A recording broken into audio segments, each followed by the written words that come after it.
Bom, acho que podemos iniciar. Eu gostaria de cumprimentar a todos e a todos. Boa tarde, cumprimentar os painelistas, aqui grandes amigos, grandes especialistas no tema. Cumprimentar e agradecer muito, né, essa parceria com a BlackRock, aqui na pessoa da Paula, do Kaká, debater, discutir grandes temas com esses benefícios regulatórios que envolvem a utilização de BDR, de ETFs para alocação internacional. É um tema mais do que aguçante. É verdade que a gente precisa entender um pouco essa sopa de letrinhas, e é isso que a gente vai estar fazendo aqui, para aclarar esse importante instrumento, né, de investimento. E a Abrap, como uma indutora, como uma facilitadora, dentro aí da sua representatividade, que busca disseminar conhecimento, aproximar, na verdade, bons atores com o nosso sistema. E nessa linha, eu preciso dizer que quando a gente dissemina, busca capacitar, busca, enfim, tratar do conhecimento de um tema tão específico, né? Isso mostra que o sistema, o quanto ele vem na busca da profissionalização. Eu acho que nos últimos 5 anos, em especial o segmento fechado, tem investido muito na blindagem, tem investido demais aí nesse ambiente de capacitar profissionais, certificar profissionais. Nós temos aí mais de 8.000 profissionais hoje certificados, temos a estrutura da autorregulação, que vem blindar ainda mais o nosso segmento, e como eu costumo dizer, não tem muito espaço para amador nesse nosso segmento, nessa nossa obrigação, nesse dever fiduciário de cuidar de recursos de terceiro. É preciso lembrar também, a queda abrupta da taxa de juros não é de hoje, que o sistema vem falando muito disso, né? Agora cresce o temor fiscal em decorrência da própria pandemia e dentro da própria longevidade também, isso exige uma exposição maior a risco, né?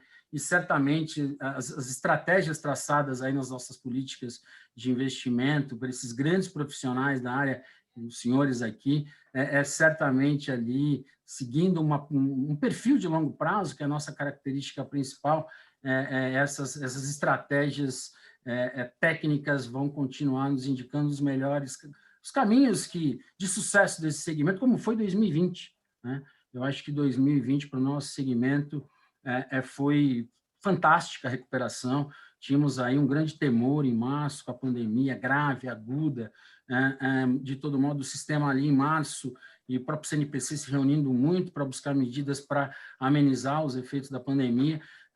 E o fato é que, em março, se nós tínhamos um déficit, né, agregado aí de quase mais de 50 bilhões de reais, de uma maneira surpreendente, eu repito, a gente fecha 2020 aí com um agregado superavitário em quase 10 bilhões. Né?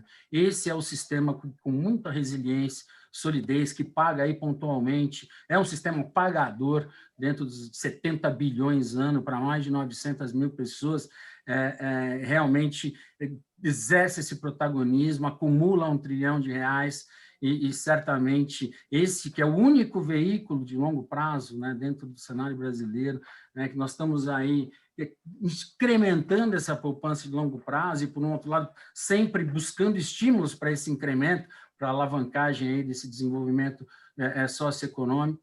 Eu acho que o sistema, dentro desse protagonismo, desse tecnicismo, dentro desse profissionalismo, atua nesse protagonismo, nessa referência. Nós estamos pautando o governo brasileiro, discutindo com os representantes e interlocutores do governo brasileiro medidas que busquem aí cada vez mais trazer para o gestor estratégias de diversificação. Né? E aí nós estamos discutindo a 4661, nós estamos discutindo a revitalização de FIPS, né? E nós vamos aqui discutir também mais um importante instrumento em que o gestor vai ter à sua disposição para aquela estratégia definida. Então, era enaltecer mais uma vez essa parceria, agradecer muito ao BlackRock, e repito aqui na pessoa do Kaká e da Paula, e vamos aprender com vocês. Eu acho que a ideia é essa aqui um pouquinho, aprender. Então, um pouco disso, Paula, nessa abertura, mais uma vez agradecer a participação e eu passo a palavra para você. Obrigado. Muito obrigada, Luiz Ricardo. Eu que, primeiramente, a Black, eu gostaria de agradecer à Abrap pela organização e a viabilização deste evento. A gente conta aí com mais de 300 inscritos, então entendo que realmente esse tema seja um tema de interesse de todos, né? Para quem não me conhece, eu sou Paula Salamonde, responsável pela relação com investidores institucionais da BlackRock aqui no Brasil. Mais uma vez, obrigada a todos pelo interesse em nosso evento, todos que estão aqui conosco hoje. Como já mencionado pelo Luiz Ricardo, nosso foco hoje será em diversificação internacional, que não é necessariamente um tema novo, né? A novidade aqui está no produto para acessar esta diversificação. No final de 2020, a BlackRock começou a listar na B3 BDR GTFs. Hoje já são 65 produtos que permitem, de uma maneira muito eficiente, acessar os mercados globais, com diversificação geográfica, setorial, temática, ESG. Então, o nosso webinar está dividido em 3 partes. No primeiro bloco, abordaremos o tema de diversificação internacional. No segundo bloco, a gente vai apresentar o produto BDR GTF, para vocês conhecerem o produto em mais detalhes. E no último bloco, vamos focar na questão regulatória dos BDR GTF, esclarecer aí algumas dúvidas à luz da 4661. Então, a gente inicia agora nosso primeiro painel, que conta com a participação de Guilherme Benites, sócio-diretor técnico da Aditus Consultoria Financeira, Everaldo França, sócio fundador da PPS Portfolio Performance, com a moderação de Marcelo Wagner, diretor de investimentos da Previ. Marcelo, a palavra é sua. Obrigado, Paula. Boa tarde a todos aqui, colegas do painel. Agradecer o convite da Abrap e o convite da BlackRock, participando aqui desse tema, que é um tema bastante interessante e eu diria que muito atual, né? Eu fiquei, então, encarregado de moderar esse painel, moderar essa parte aqui que fala de diversificação internacional, e eu já vou, eu aviso que as perguntas elas vão ficando mais complexas, viu? Brincadeira. Eu vou fazer aqui algumas perguntas, algumas coisas que eu acho que vão ajudar a colocar cor, né, na utilização desse tipo de instrumento. Eu vou começar aqui com o Guilherme. Guilherme, a gente sabe que o percentual alocado offshore dos institucionais, das entidades fechadas aqui no Brasil ainda é baixo, né? E assim, você acha que faz sentido, né, um aumento nessa alocação? E se você puder também falar um pouquinho sobre a questão dos limites aqui regulatórios, o que é a opinião aí da Aditus, a tua opinião, Guilherme, a respeito disso? Perfeito, Marcelo. Então, em primeiro lugar, boa tarde a todos. Agradeço ao convite e agradeço, sobretudo, as pessoas que se disponibilizaram, né, a vir aqui discutir, e aquelas que estão em casa, dos escritórios aí ouvindo a gente, né. Espero que a gente consiga aí nessa 1h30, mais ou menos, de evento, fazer uma sessão que, ao final dela, né, a gente tenha conseguido contribuir aí para o entendimento, crescimento e difusão desse assunto. É um assunto, de fato, não novo, né, porém muito importante, né, ainda mais nesses últimos dias aí, o câmbio resolve cair um pouco, enfim, o tema voltou com alguma força até, né. Mas, Marcelo, eu acho que você abordou um ponto interessante. Hoje, frente ao limite atual da legislação, nos parece, quando a gente olha para uma média, né, que o valor de investimento no exterior ele ainda é relativamente baixo, né? A legislação permite, né, um investimento no exterior que eu chamaria direto, né, para não usar o tema que a gente vai discutir aqui. Logicamente não é direto, né? A gente não tem a permissão para nós mesmos enviarmos o dinheiro lá para fora, mas comprar fundos que façam isso, né? A legislação permite aí que façamos isso em até 10% do nosso portfólio. E quando eu olho para a média das entidades que a gente atende, tá? Obviamente é uma média, seguramente o Everaldo tem um número diferente desse, é uma outra amostra, e com certeza o Shejac tem um número muito mais completo, né? A nossa média está na casa de 2%. Tá? Então, de 2 para 10, a gente vê efetivamente uma certa diferença. Agora, quando a gente começa a olhar um pouco no detalhe esse número, a gente percebe que, para alguns planos, né, esse número já é bem mais alto. Então, quando eu decido quebrar minha média, né, e não olhar a média como um todo, mas olhar somente a média dos planos do tipo CD, que são planos que normalmente têm um pouco mais de risco de mercado, por não ter aquele NTNB na curva acumulado e etc., essa média já salta quase para 5. Né? E acompanhando essa média, a gente também vê a alocação em renda variável muito mais relevante nos planos CD do que nos planos como um todo. Tá? Então, eu acho que, a despeito de a média, né, parecer muito baixa, e eu lembro das minhas aulas de estatística há muitíssimos anos na faculdade, né, em que o professor falava que, às vezes, a gente está com a cabeça no forno, o pé na geladeira, e a média, né, da temperatura está muito boa, né? Às vezes a média não é tão representativa. A gente tem já uma gama aí de entidades, de muitas entidades e muito importantes, que já chegaram muito perto dos 10%. Né? Então, quando a gente segmenta, né? Outro dia estava vendo o pessoal da estatística da APEP, esse número está muito perto de 10, a gente vê as entidades maiores, esse número está muito perto de 10.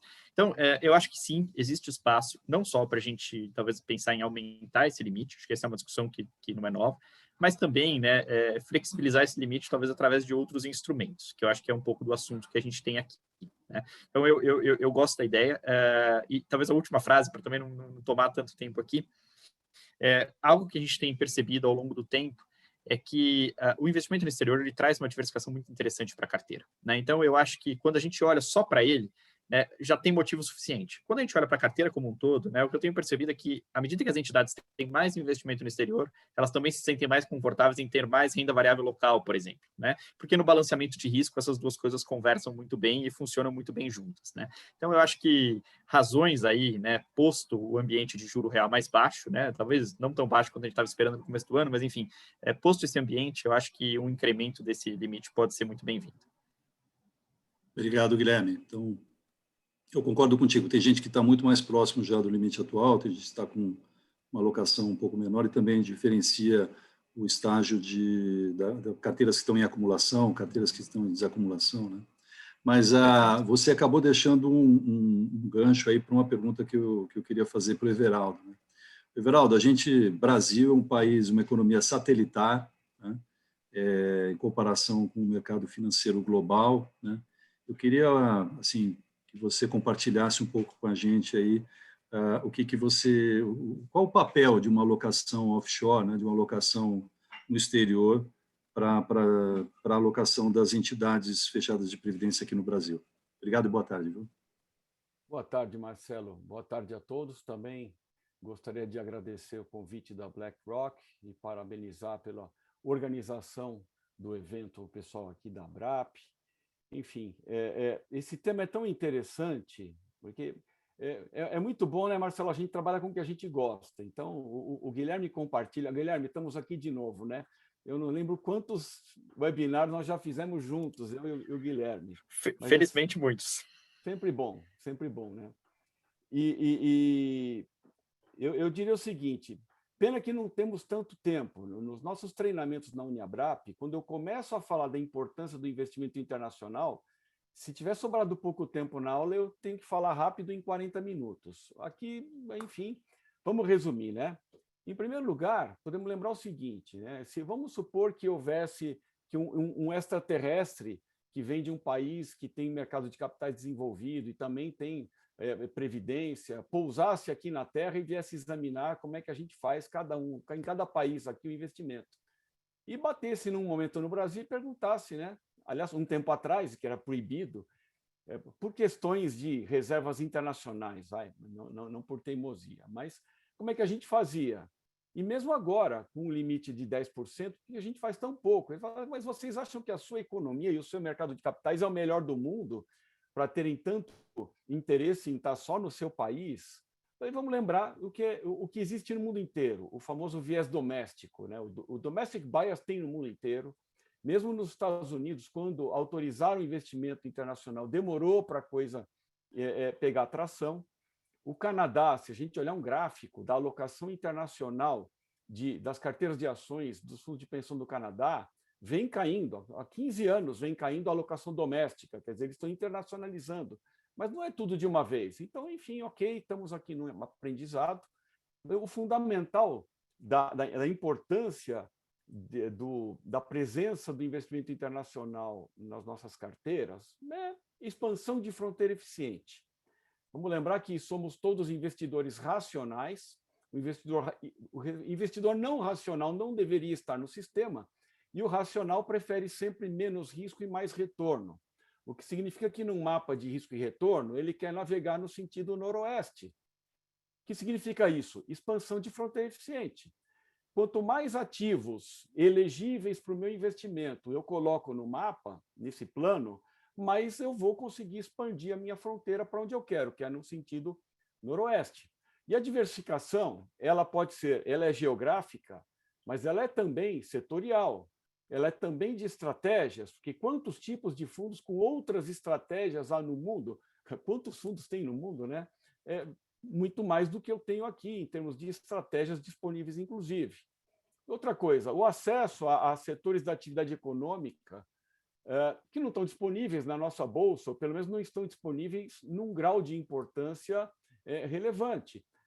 Farmacêutico, eu quero investir em farmacêutico, em biotecnologia, consumo de luxo global, indústria automotiva, TI, obviamente, né? Vocês olham o retorno do Nasdaq no ano passado, teve janelas de tempo que lá em dólar deu 45%. Não quer dizer que vá continuar fazendo isso, mas, enfim, a diversificação para a relação risco-retorno da nossa carteira do plano. Isso, portanto, se eu puder objetivar o mesmo retorno com menos risco, eu estou fazendo um favor para o participante, que vai se sentir menos desconfortável com a oscilação da cota dele. Ou, na dificuldade atual de obter resultados, de novo na fronteira, eu posso manter o mesmo risco e objetivar um retorno maior. E, de todo modo, dificilmente a gente vai investir em mercados de ações mais voláteis do que o nosso, né? Então, quando a gente investe lá fora, estou falando de ações, mas podemos expandir isso para outras coisas. Então, vou parar rapidamente por aqui, mas diria o seguinte, é tão importante que ontem eu estava num evento internacional em que eu fui debatedor e ouvi uma frase muito interessante, que foi a seguinte, falando de China, a pessoa disse o seguinte, quem hoje não investe na China está apostando contra o crescimento global. E, puxa vida, o crescimento global é uma realidade. Marcelo, paro por aqui, porque senão vai longe. Interessante, Everaldo. Obrigado. Você falou aí essa questão do home bias, né, do local bias, né, da viés local. Realmente, todos os países têm, mas aqui no Brasil parece ser acentuado, né, esse viés. Interessante porque se o alocador global vem para o Brasil para buscar risco, né, faria sentido a gente pegar a mesma avenida, né, e ir para fora para reduzir risco, né. Mas assim, eu tô só fazendo aqui um palpite. Eu queria deixar aqui para você e o Guilherme falarem mais. Eu vou pedir para o Guilherme falar um pouco, complementar o que você falou aqui, Everaldo, porque você tocou nessa questão da expansão da fronteira eficiente, e tem um gancho também que o Guilherme ele deixou. Tem um ponto aqui que o Guilherme deixou um pouco quicando na primeira resposta dele, que é a questão do câmbio, né? Então, fronteira eficiente, câmbio, com a diversidade de montagem de portfólio, vou deixar o Guilherme comentar um pouquinho o que o Everaldo acabou de falar sobre a questão de montagem de portfólio. Perfeito. Esse é um tema que eu tenho visto cada vez mais importante e gosto muito, né? Já vou deixar essa para o Everaldo aí, dessa questão do hedge ou sem hedge. Eu acho que é uma discussão interessantíssima, tá? Mas vamos lembrar, né, que talvez 10 anos atrás, quando a gente teve 8, mais ou menos, né, quando a gente teve as primeiras incursões das entidades no exterior, né, e aí naquele momento a gente viu que as entidades se juntaram, né, e acho que a Previ teve um papel especial nisso, se juntaram para viabilizar o investimento. Naquela época, vocês lembram, o limite que a Previc estabelecia era um limite de 25% no produto local, né? E era um limite difícil de lidar, sobretudo com players de tamanhos tão distintos querendo fazer esse tipo de investimento, né?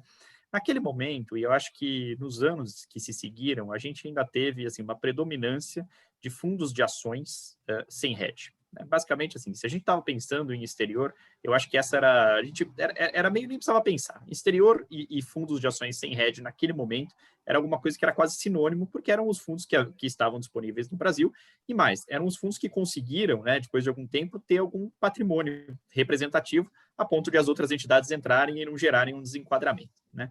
Hoje em dia, eu acho que as coisas mudaram muito, né? A gente olha para a gama de produtos disponíveis para as entidades, a gente tenta mapear isso aqui, na Aditus, Eu diria que a gente tenta e quase que já confesso que é difícil conseguir, porque esses produtos são lançados aos montes, né? Eu devo ter na minha base aqui pelo menos uns 200 fundos que têm, digamos, diversos temas e não são mais só de renda variável. São fundos de renda fixa, fundos de crédito, fundos balanceados, fundos multimercados e assim por diante. Então, eu acho que hoje em dia, para aquele investidor que quer montar uma carteira de fundo multimercado, duas questões viabilizaram uma carteira muito mais completa. A primeira delas, sem dúvida, né, foi a alteração regulamentar que a Previc propôs, né, de não olhar o investimento local e sim olhar o fundo lá fora. Acho que isso mudou o jogo. Né? E em termos de oferta, né, a questão de também pessoas físicas cada vez mais estarem próximas a esse tipo de produto também mudou o jogo. Né? Bem ou mal, esses gestores vêm para o Brasil, lançam os produtos e, enfim, se demora um pouco para alavancar no institucional, se alavanca via plataforma e a vida segue. Né? Então, hoje eu vejo assim, uma dinâmica interessantíssima, né, sob o ponto de vista de montagem de portfólio. Eu acho que a gente tem uma gama de fundos muito grande a ser utilizado, né, e isso permite que a gente faça montagens de portfólio de diversas maneiras. Né? A gente pode pensar no portfólio exterior como um portfólio de exterior, né? Vou pensar nele em dólar mais alguma coisa, né? Ou a gente pode, inclusive, equiparar alguns investimentos no exterior a fundos que a gente tem aqui no Brasil. Por que não a gente pensar na alocação em renda variável no exterior junto com a nossa alocação em renda variável, fundos mais balanceados junto com aqueles fundos multimercados que têm, digamos, um perfil de risco-retorno até relativamente parecido, tá?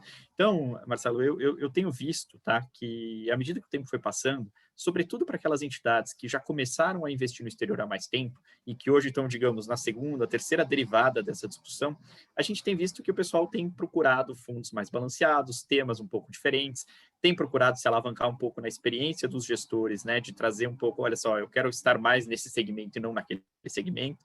Esse tema que o Everaldo comentou, né, do Nasdaq, por exemplo, o ano passado, acho que é um tema super relevante, porque, assim, isso acabou trazendo também uma discussão entre valor e crescimento, que muita gente abordou para a montagem de carteira esse ano, né? Então, assim, me parece que à medida que o tempo vai passando e os instrumentos vão se acumulando, a gente também tem uma discussão que fica cada vez mais complexa, né, e mais completa, né? E em termos de... Gostei dessa sua figura, Everaldo. Em termos de você aumentar, né, melhorar a fronteira eficiente, eu acho que esse monte de produtos que a gente tem aí só vem a facilitar a nossa vida, né? Bacana, Guilherme. Interessante que você pontuou muito bem a evolução do chassi regulatório, né, que hoje ele permite muito mais a gente explorar a montagem de fronteira eficiente. Você também falou dos diferentes cortes, né, porque a gente tem esses tradicionais de onshore, offshore, mas você pode também dar outros cortes aí na estruturação do portfólio, bem bacana. Agora, Everaldo, tem uma questão, a gente conversa muito, como a gente aqui no Brasil tem os nossos balanços, eles são denominados em moeda local, né, em real, e o real é moeda não conversível, né, apesar de a gente ter uma economia grande, mas... e aí sempre tem essa discussão assim, pô, eu vou para o exterior, o meu passivo está em real, o que eu devo fazer? Eu faço com hedge ou sem hedge, né? É uma pergunta que a gente ouve bastante, queria ouvir um pouco de você aí, jogar um pouco de luz nessa questão aí do hedge ou não fazer hedge. Tá ótimo, Marcelo, obrigado. Essa discussão é tão antiga quanto a primeira autorização da SPC para que se investisse até 3% no exterior. Eu acho que foi em 2007, não me lembro exatamente do ano. E isso está muito vinculado também ao custo ou o ganho que eu tenho no hedge. Essa foi a primeira discussão. Naquela época, eu me lembro de num debate dizerem que o hedge tinha um custo que tinha que ser considerado.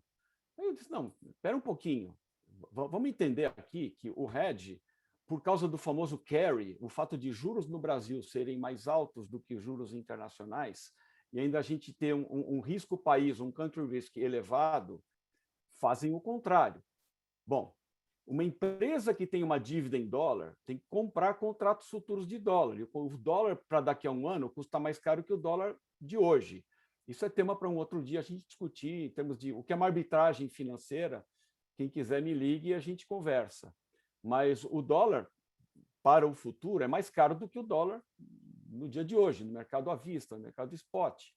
Portanto, para um investidor, como é um fundo de pensão, fazer um hedge traz um ganho para o bolso, que é função da diferença, de novo, Houve uma época que esse ganho era 11%, porque o meu hedge é vender dólar futuro e eu vendo ele mais caro do que eu estou comprando o dólar para mandar meu dinheiro para fora.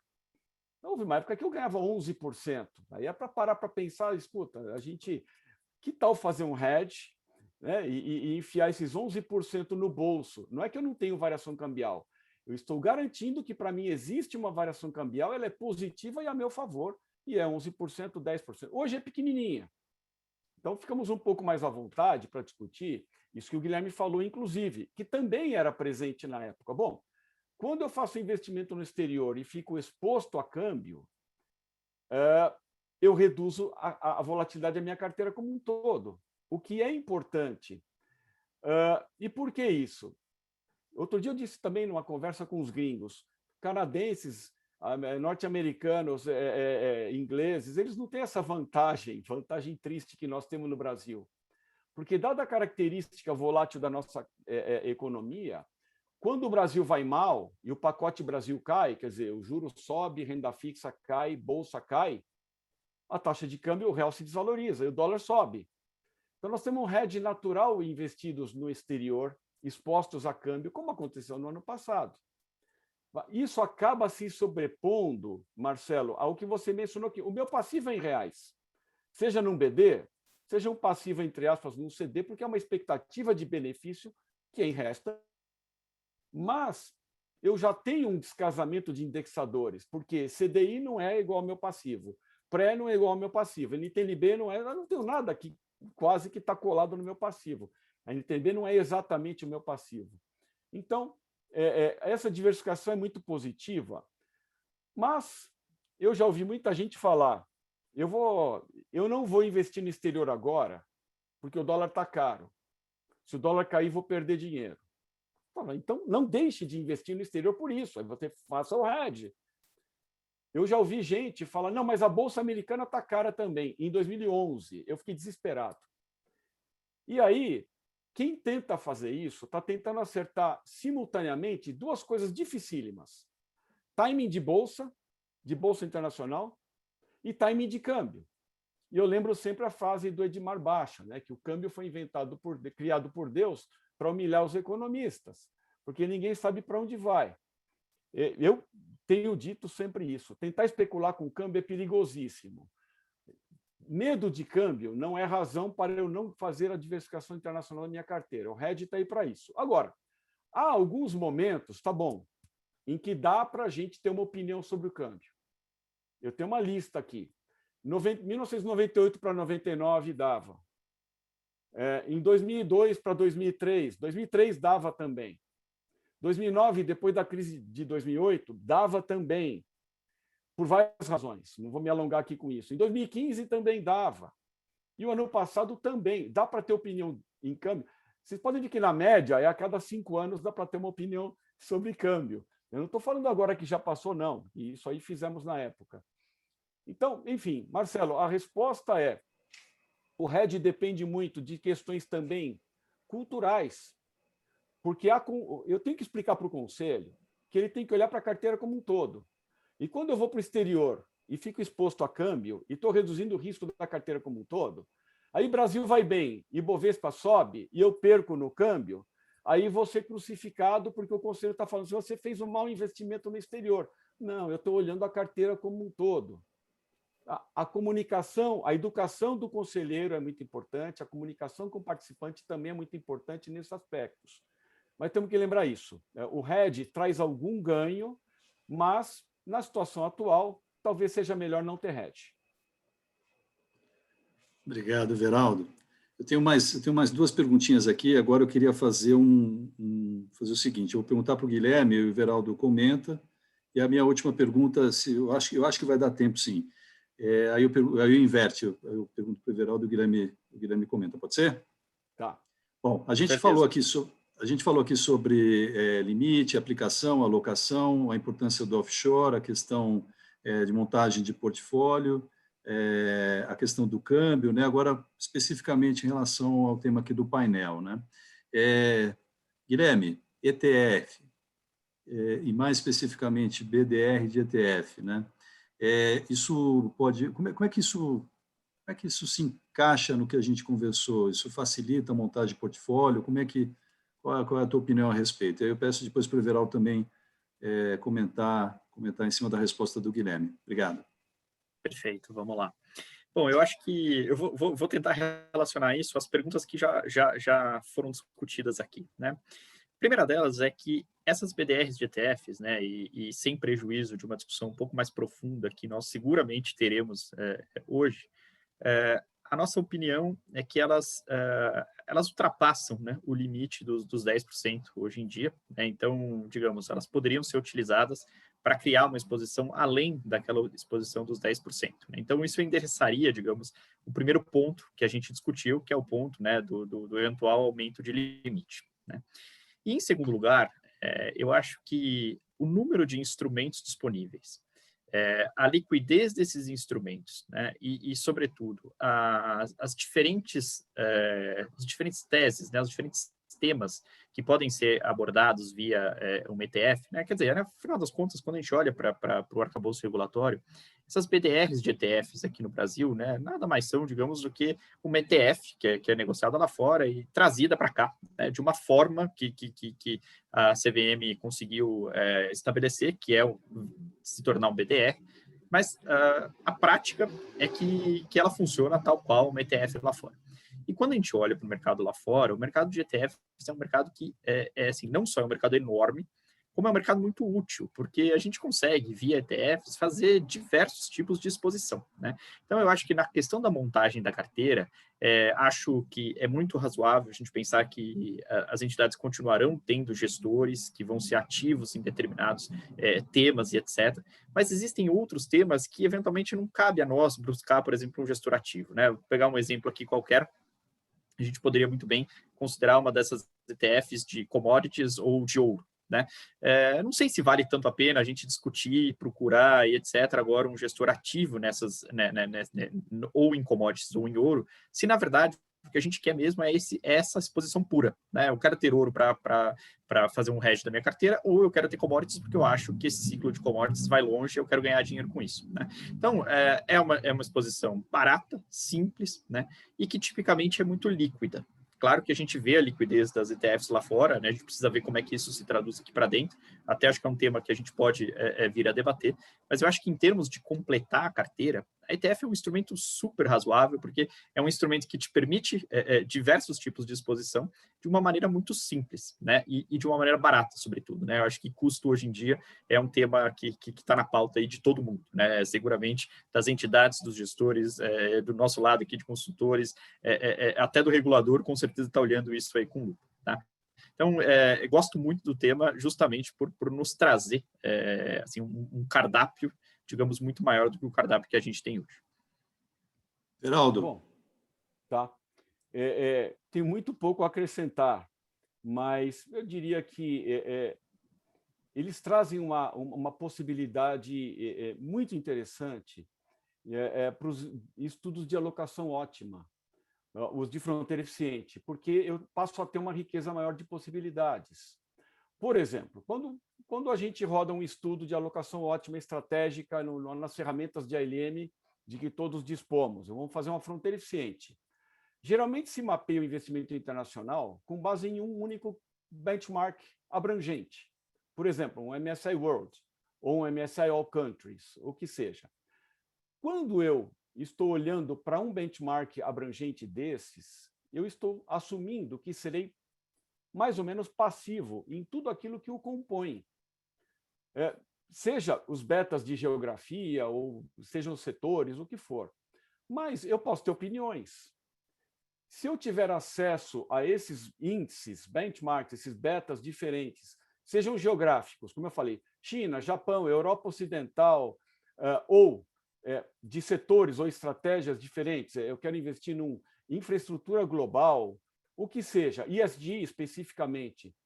Se eu tiver opiniões a respeito desses fatores específicos, eu posso abrir mão do benchmark global e fazer um estudo abrindo a minha alocação internacional em 4, 5, 6 betas diferentes e ter a minha alocação específica em cada um deles.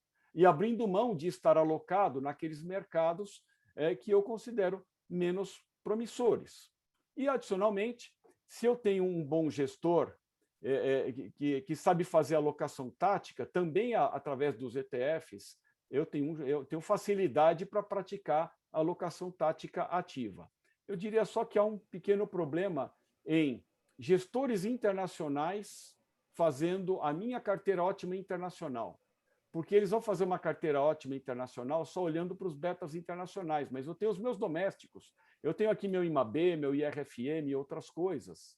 E eu tenho uma carteira ótima internacional, junto com minha carteira ótima doméstica, a junção disso é uma solução subótima. Isso deveria ser feito tudo de uma vez só, tudo junto. Legal. Bom, nós estamos aqui no primeiro de 3 painéis, né, sobre o tema, então eu vou voltar contigo, Everaldo, fazer a última pergunta, e aí a gente passa de volta para a Paula. Bom, a gente conversou aqui sobre os benefícios e tal, mas eu queria que você, assim, rapidamente, Everaldo e Guilherme, se você puder comentar, assim, tem também os desafios para implementar, né, uma carteira dessas. Eu acho que a gente não poderia fechar um painel desses aqui sem rapidamente passar por esse tema. E quais são os desafios, né, de montagem de portfólio com BDR de ETF e de ETF?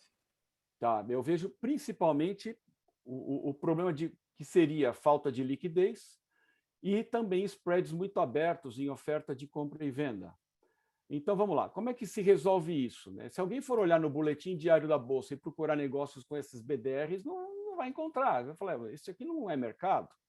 Mas isso se resolve pela atuação de market makers.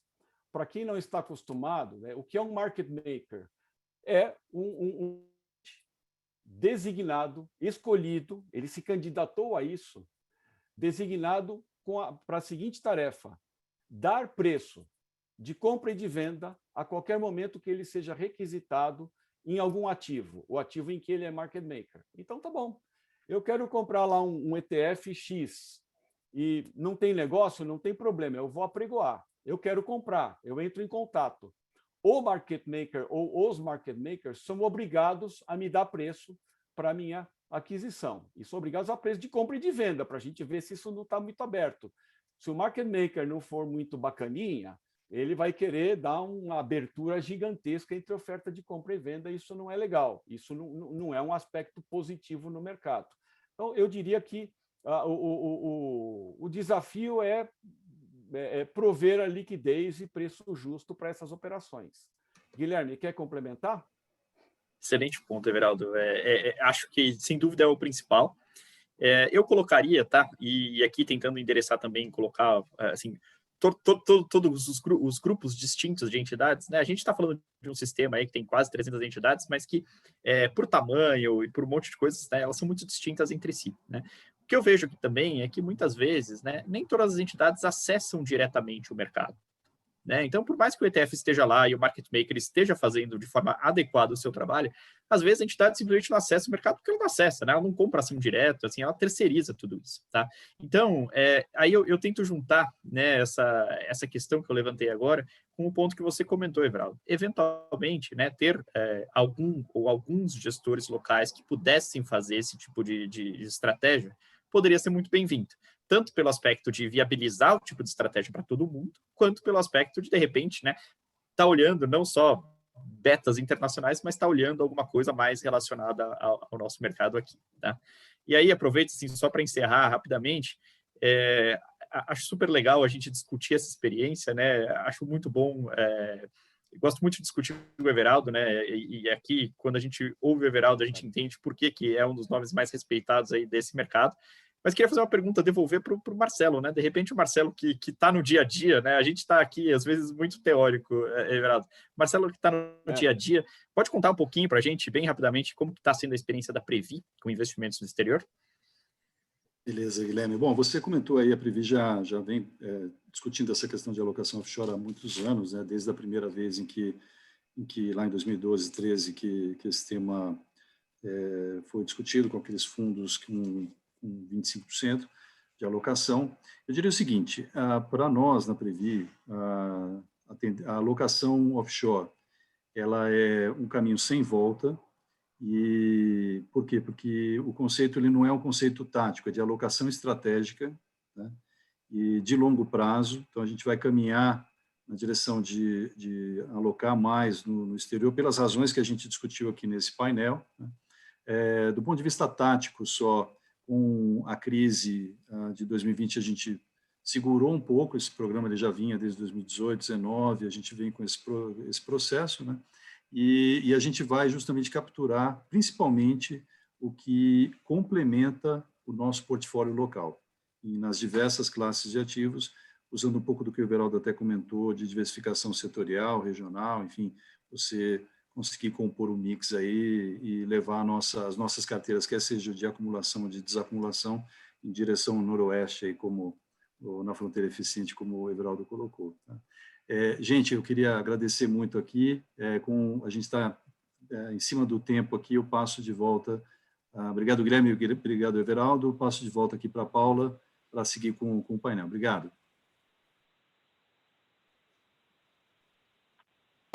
Opa, estava no mudo, desculpa. Muito obrigada, Marcelo, Everaldo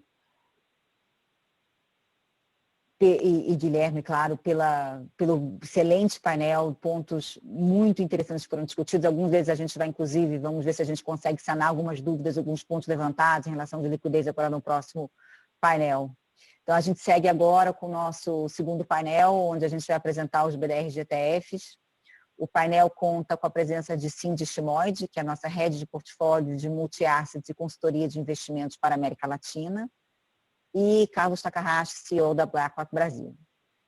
Com a palavra você, Cacá. Vamos lá. Bom, boa tarde a todos. Prazer estar aí com vocês. Obrigado, Abrap, por nos acolher e organizar esse evento junto conosco, né?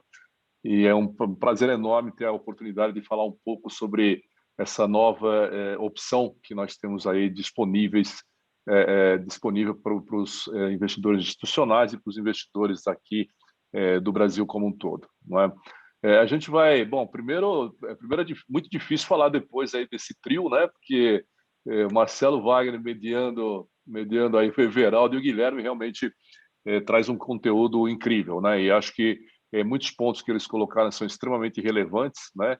E a gente vai poder falar um pouquinho a respeito deles. Eu vou falar de uma forma geral, então, sobre os BDRs que estão aí presentes no mercado brasileiro agora, e vou falar, e depois a Cindy vai entrar um pouco mais em detalhe, vai falar um pouco de alguns temas que o Guilherme e o Marcelo já tangenciaram, né?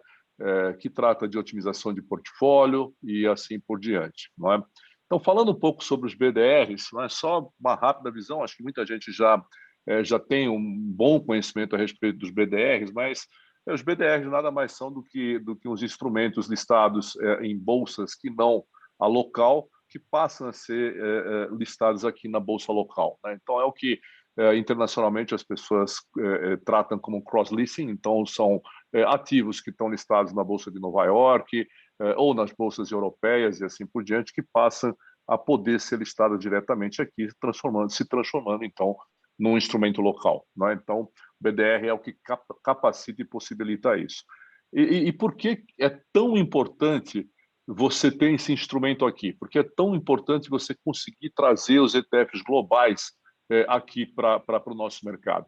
Bom, só para vocês terem uma ideia, né? Vocês conhecem um pouco dos números da BlackRock. A BlackRock é a maior gestora de recursos do mundo, com algo em torno de 9 trilhões de dólares sob gestão, e a parcela mais representativa desses 9 trilhões é representada por recursos de fundos de pensão, de investidores institucionais mundo afora. Então, de fato, é um instrumento que vem para cá depois aí de uma testagem muito grande em outros mercados. É um instrumento super utilizado pelos investidores institucionais, como eu falei, por duas razões. Uma, sem dúvida nenhuma, porque é um instrumento que permite movimentos táticos muito eficientes. E segundo, porque permite a construção de estratégias muito interessantes. Então, esses dois fatores, com certeza, são os que trazem aí qualidades muito relevantes aos BDRs, aos ETFs globais, agora disponíveis aqui através do instrumento BDR. Para vocês terem uma ideia, só para vocês terem uma ideia de como é que os BDRs estão caminhando aqui no mercado doméstico, nós lançamos, depois da aprovação da CVM, que aconteceu no segundo semestre de 2020. Já próximos ao final do ano, nós lançamos o primeiro pacote de BDRs e já lançamos uma segunda tranche de BDRs. Hoje nós temos 65 BDRs listados aqui, disponíveis na Bolsa Local. Nesse primeiro momento, nós trouxemos os BDRs listados na Bolsa Americana. Já estamos trabalhando para trazer os ETFs listados na Bolsa Europeia, os UCITS, e mais adiante nós também vamos trazer os ETFs de renda fixa global, que nós não trouxemos ainda. Por enquanto, nós estamos trazendo os ETFs de renda variável, temos alguns ETFs de commodities, a gente vai falar um pouco sobre essas opções que nós temos, não é? Então, são 65 BDRs que nós temos disponíveis, e hoje já com perto de 2,4 bilhões de patrimônio sob gestão. Um crescimento bastante relevante, né?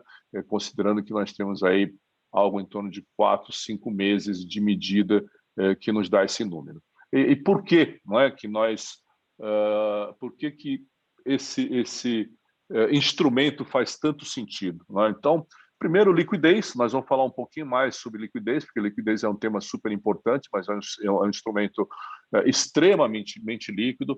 O segundo ponto é, sem dúvida nenhuma, a eficiência de custos, né? Então, estudos mostram que algo perto de 30%, né, dos custos é abaixo dos fundos tradicionais, dos instrumentos tradicionais dos fundos. A negociação, né, quer dizer, a negociação como ela ocorre, né, diretamente, você não tem custos operacionais, você não tem alguns entraves que eventualmente você teria utilizando outras formas de fazer o investimento, porque ele é um instrumento listado e claro, também, por isso também, por ser um instrumento de balcão, ele também tem um nível de transparência muito grande. E, claro, permite uma diversificação muito ampla, uma diversificação que começa na diversificação geográfica, passa por diversificação setorial, chegando à diversificação de empresas específicas, temáticas e assim por diante, não é? Liquidez, que acho que foi um tema que foi abordado tanto pelo Everaldo quanto pelo Guilherme, não é? Sem dúvida nenhuma, a figura do market maker é uma figura importantíssima e é por isso que o banco depositário é o responsável por fazer a escolha dos market makers, não é? E é por isso que quando o banco faz a escolha, escolhe mais de um market maker, né? Então nós temos, no caso dos BDRs que estão listados aqui na B3, nós temos 3 market makers, né? E market makers que são muito relevantes. Então isso faz com que um dos aspectos relacionados à liquidez se resolva. E a gente tem que considerar também que nós temos, no final das contas, nós temos 4 camadas de liquidez, não é? Nós não temos uma única camada de liquidez que diz respeito à negociação local dos BDRs na B3, não é? Mas nós temos também a negociação no mercado secundário, não é? Dos ETFs internacionais, ou seja, fora do país, né? Que representa uma segunda camada de liquidez.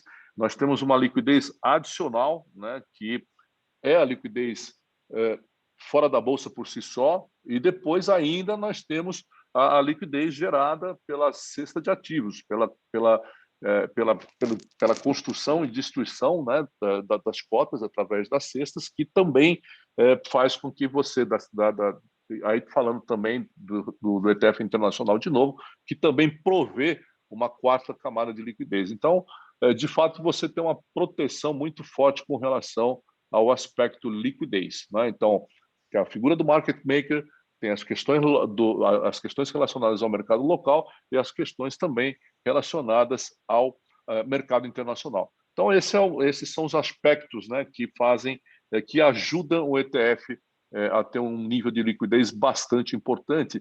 E a liquidez ela é muito relevante na questão dos movimentos táticos que um fundo de pensão pode fazer, com muita eficiência. E aí vem a questão estratégica. A questão estratégica está diretamente relacionada, claro, com o nível de diversidade que a gente tem já disponível hoje e que isso obviamente vai ter continuidade. Nós estamos trazendo esse primeiro pacote de ETFs através do instrumento BDR, e isso vai continuar. Mas já hoje você consegue encontrar diversidade regional, então são 32 BDRs que cobrem as diversas geografias do mundo, Ásia, Europa, países específicos, países emergentes, países desenvolvidos, bolsas de uma forma mais ampla e assim por diante. Nós temos 15 fatoriais, né? Essa é uma conversa muito interessante, a Cindy vai falar um pouco mais também sobre a utilização desses instrumentos todos. Nós temos também os setoriais, né?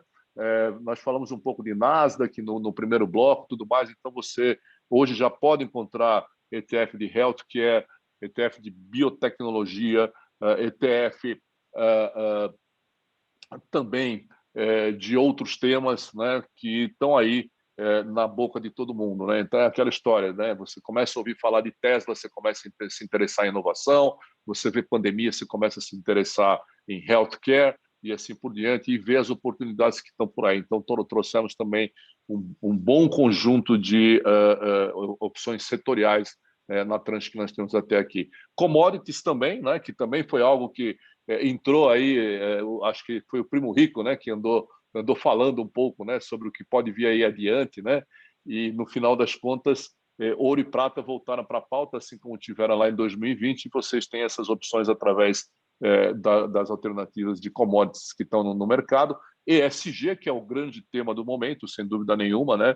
Sustentabilidade passou dos anexos para as páginas principais, e nós também trouxemos já opções globais de produtos ESG aqui para o mercado. E, finalmente, o mercado imobiliário global, né? Nós trouxemos também já opções REITs, que são os mercados imobiliários globais, que já estão aí listados na nossa Bolsa de Valores. Então, só para a gente ter uma visão rápida, não é? Então, nós temos aí já um conjunto muito relevante de BDRs aqui, não é?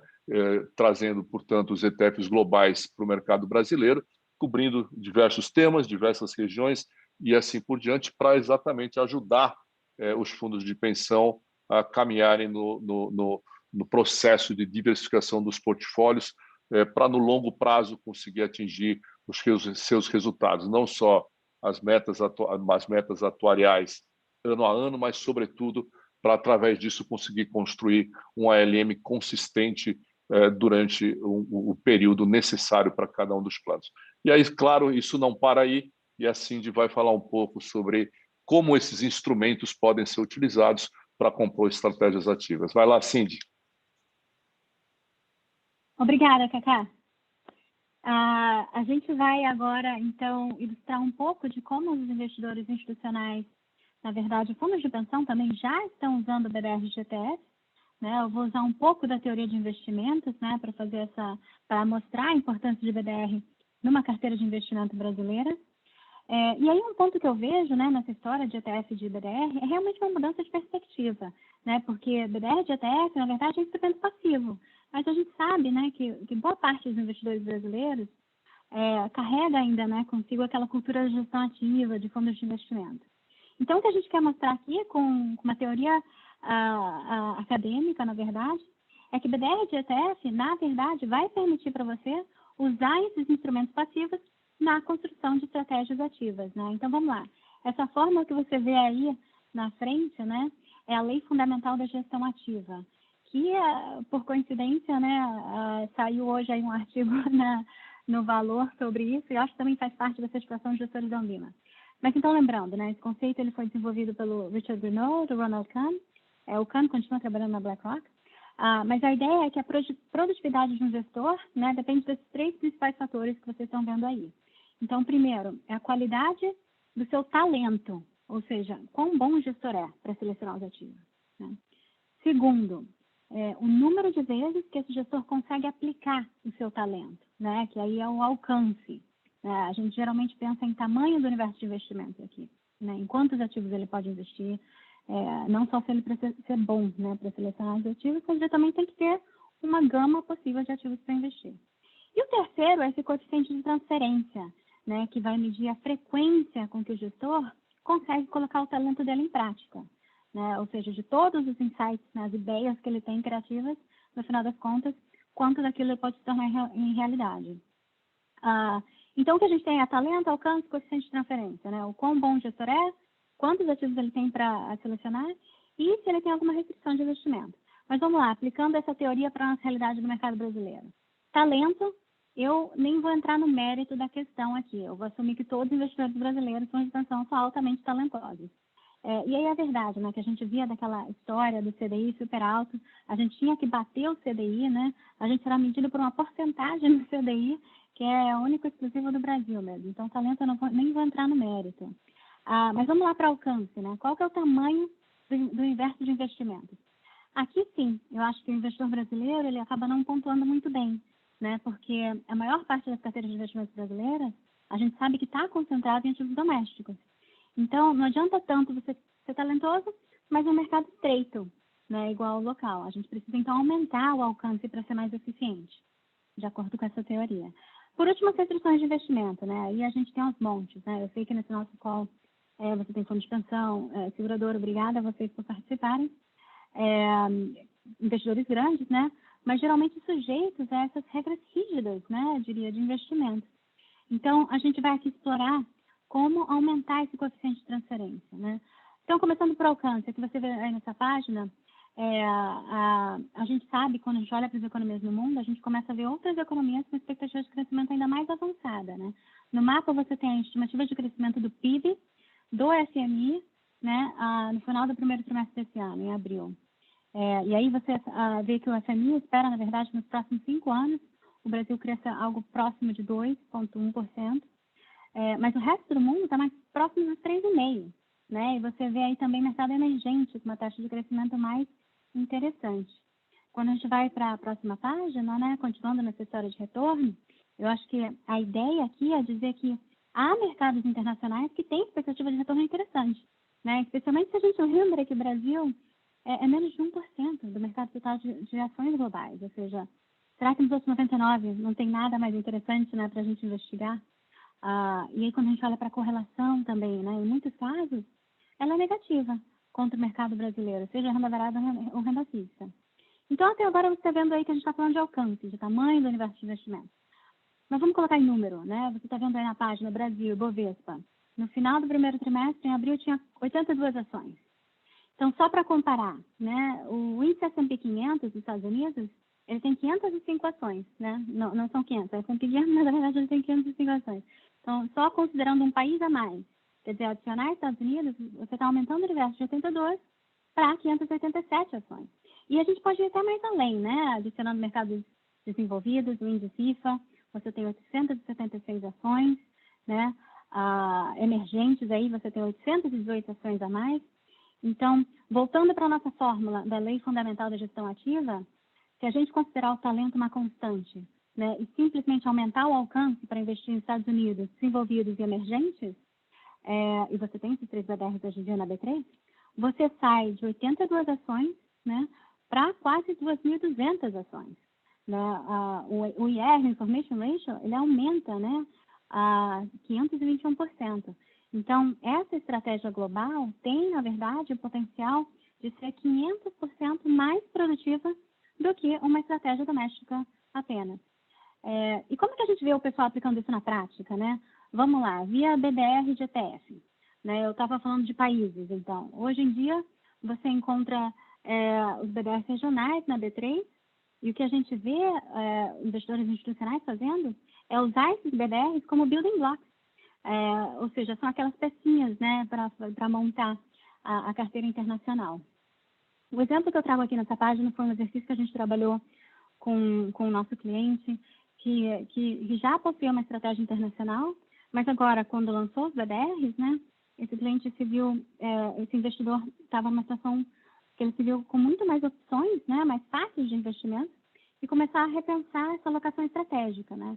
Ele queria redesenhar essa família de carteiras recomendadas que ele tinha, de conservadora, moderada e agressiva, por causa da incerteza do ambiente do mercado, né? Na época que a gente estava conversando com ele, tinha eleições dos Estados Unidos, pandemia, vários outros fatores. Então, ele veio para a BlackRock, né, para ouvir e talvez incluir as opiniões de mercado nessa família de carteiras recomendadas.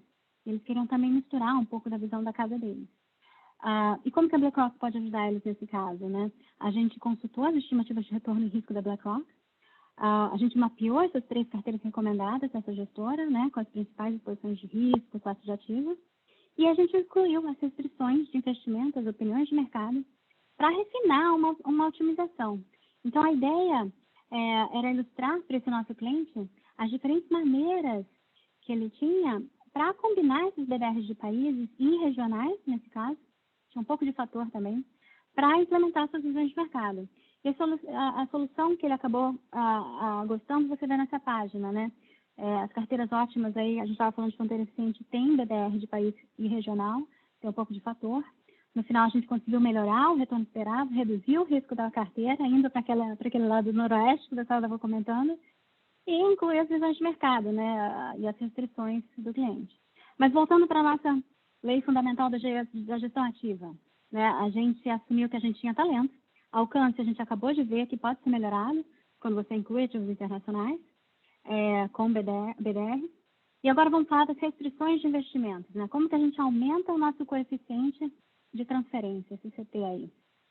Então, uma das restrições mais evidentes, eu diria, né, é essa habilidade da gente expressar opiniões de mercado negativa, ou seja, posição curta, que eu acho que foi mencionado também antes. Se você não pode fazer um short, né, só pode ficar underweight, né, você tem a fronteira de eficiente de mercado aí em rosa, né.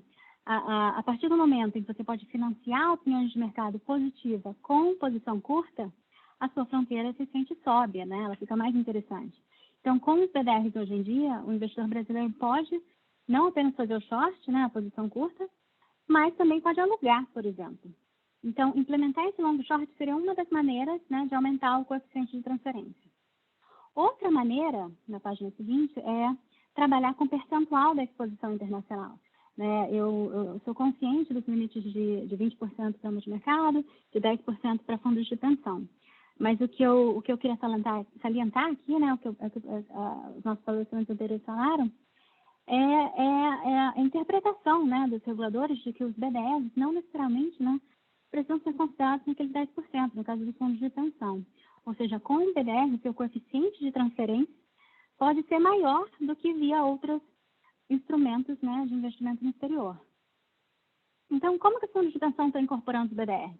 Aqui você tem um outro exemplo, né, de uma análise que a gente fez para um fundo de pensão, na verdade. E fundo de pensão, vocês sabem, né, já podem investir no exterior faz anos, e boa parte deles já tem, na verdade, aqueles feeder funds, né, aquelas estratégias ativas. Então, a gente tem trabalhado com fundos de pensão que quer montar uma carteira de BDR em paralelo com aquela posição que ele já tem ativa de feeder funds. Então, o nosso objetivo nesse caso é ajudar esses nossos clientes, né, como eles podem pensar essa composição de BDR, né? O exemplo que você vê aqui nessa página foram algumas das soluções que a gente simulou para esse fundo de pensão.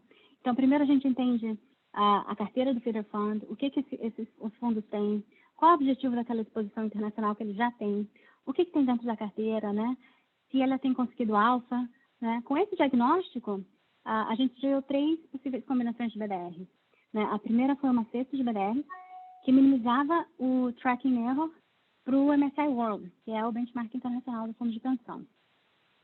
A segunda foi uma cesta de BDR que, na verdade, minimizava o tracking error para o feeder fund, né? Porque a ideia aqui foi uma alocação, a alocação da estratégia do feeder fund já foi feita, já foi aprovada pelo fundo de pensão. Então, por que não replicá-la com BDR? E, por último, na verdade, a gente sugeriu complementar a exposição internacional do fundo de pensão com os BDRs, ou seja, identificar o que estava faltando na carteira internacional dele. E aí, todas essas 3 opções, né, essas sugeridas, se você vê nos números que a gente rodou, acabaram apresentando o melhor Sharpe Ratio histórico, quando você compara com o MSCI World, e também comparado com os fundos ativos que ele tinha, com os feeder funds, e elas também reduziram o risco ativo em relação ao MSCI World. Em termos de ESG, acabou não mudando muito, né, estava bem equiparada, né, e então a gente aí do lado da BlackRock, a gente deu essas sugestões de carteira, demos várias métricas históricas, ex ante também, para comparar a estratégia, né, e ajudar o fundo de pensão a escolher e tomar uma decisão que faz mais sentido para a instituição dele. Mas para finalizar, né, a gente viu aqui que o investidor brasileiro, então, tem talento, né, os BDRs aumentam o alcance do investidor brasileiro, segundo. E terceiro, vale a pena investigar, né, como a gente vai aumentar esse coeficiente de transferência. Então, relembrando, os BDRs podem ser vendidos shorts e não contam, no caso do fundo de pensão, dentro do limite de 10% da exposição internacional.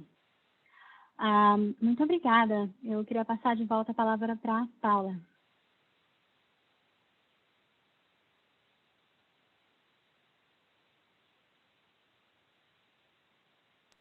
Obrigada, Cindy. Está aqui um pouco de lag aqui no meu computador, mas agora foi. Muito obrigada, Cindy, Cacá, por essa explicação toda. Espero que tenha ficado um pouco mais claro para todos como se pode dar o uso dos BDRs de ETF numa carteira aí de fundo de pensão. Então, vamos agora para o nosso terceiro e último painel, com a presença de José Carlos Chediak, diretor de Orientação Técnica e Normas da Previc, e Caio Ferreira Silva, sócio do Pinheiro Neto. O painel terá a moderação do Alex Achabarrian, head do Departamento Jurídico de Compliance da BlackRock no Brasil. Alex, agora é com você. Muito obrigado, Paula. Obrigado a todos e todas pela presença aqui no nosso webinar. É um prazer estar aqui com vocês na data de hoje.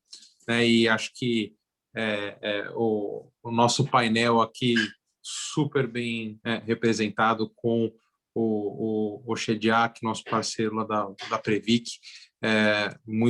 Queria agradecer muito a presença dele aqui no nosso painel. Dispensa apresentações, né?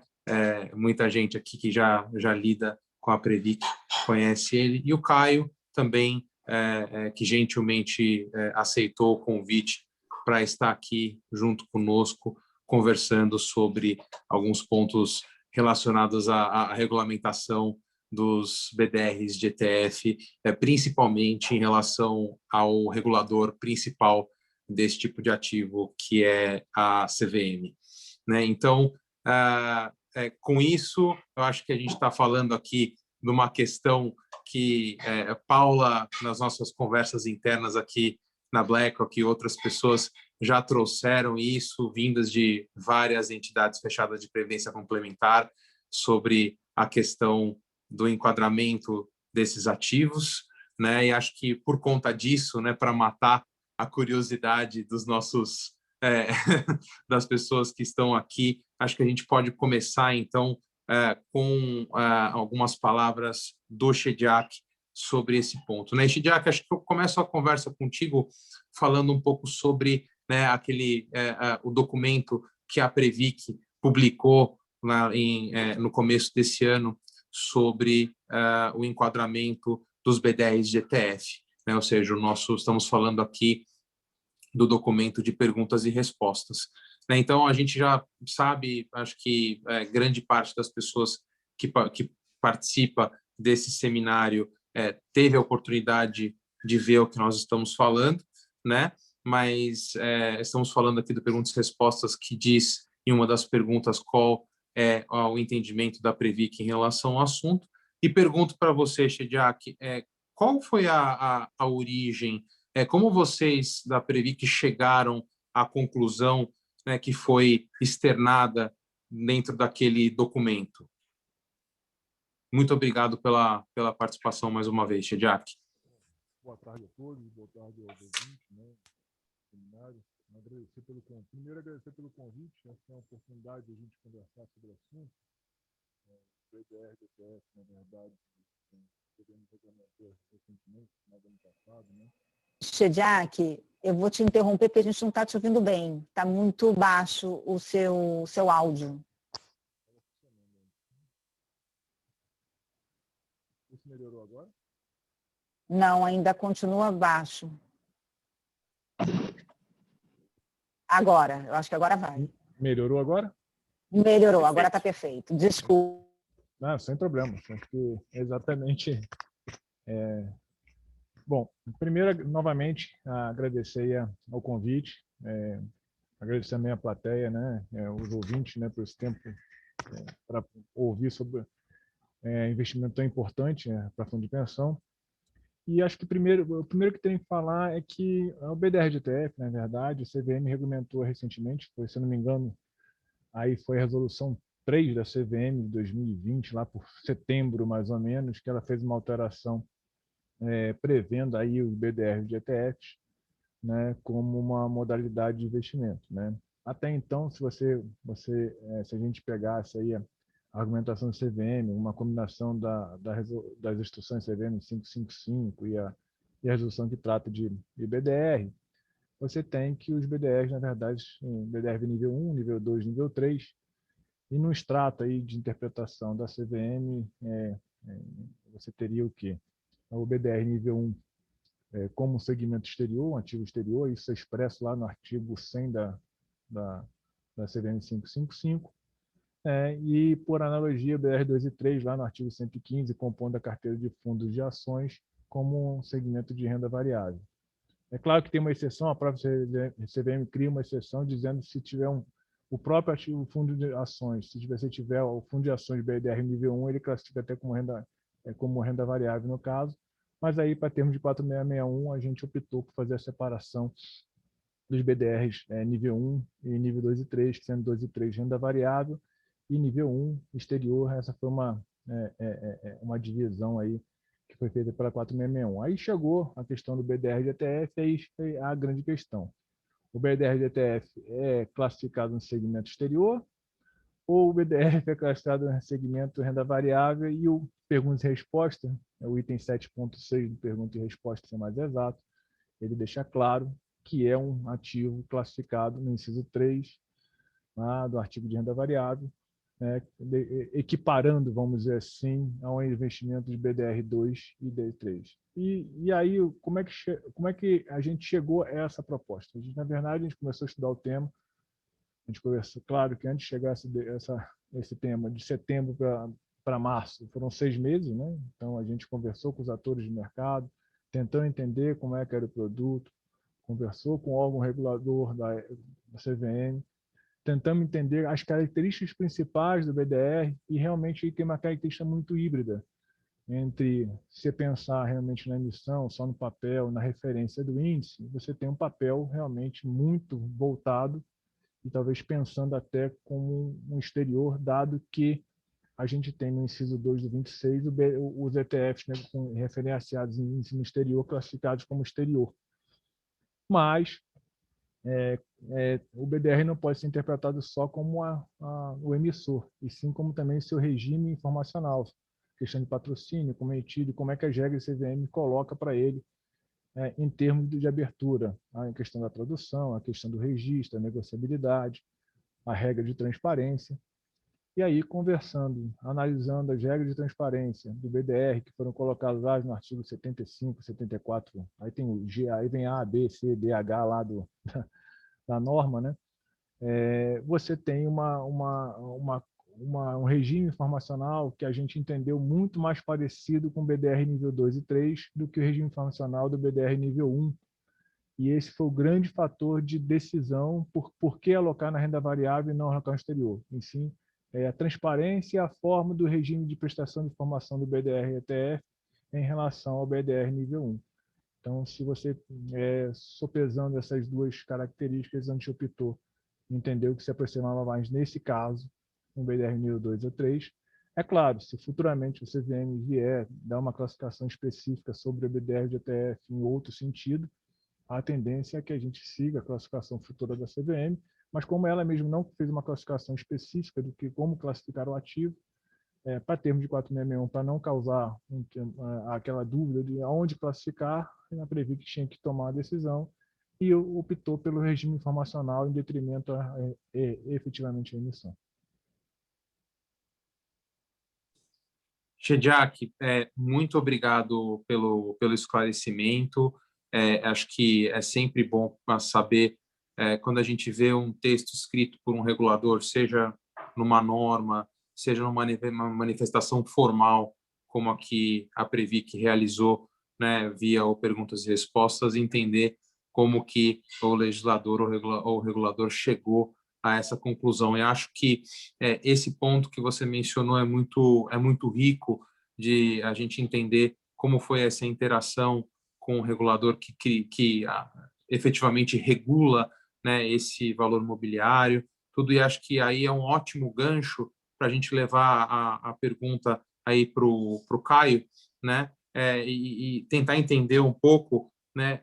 Caio, se você puder falar um pouquinho para a gente, por gentileza, como que a CVM enxerga, né, o BDR de ETF, né? Como que ela foi criada, como que esse ativo foi criado, geograficamente na regulamentação, de toda a regulamentação da CVM, onde que foram inseridas as regras do BDR de ETF, né, e como eventualmente ele se relaciona, né, com os BDRs de ações, com os BDRs de dívida corporativa, e também, se você puder dar um pouquinho desse background, eu agradeço, acho que todo mundo vai se beneficiar disso. Muito obrigado, Alex. Enfim, antes de mais nada, queria agradecer demais aqui a ABRAP pela oportunidade, já também os cumprimentando pela organização do evento. Acho que o painel estelar aqui, o qual eu tenho o prazer de compor, demonstra a qualidade e o esmero, né? Enfim, na curadoria aí do conteúdo e na forma como ele vem sendo apresentado, que para mim, inclusive, é um aprendizado. Agradeço também aos amigos da BlackRock, de novo, aí pela distinção do convite, pela lembrança.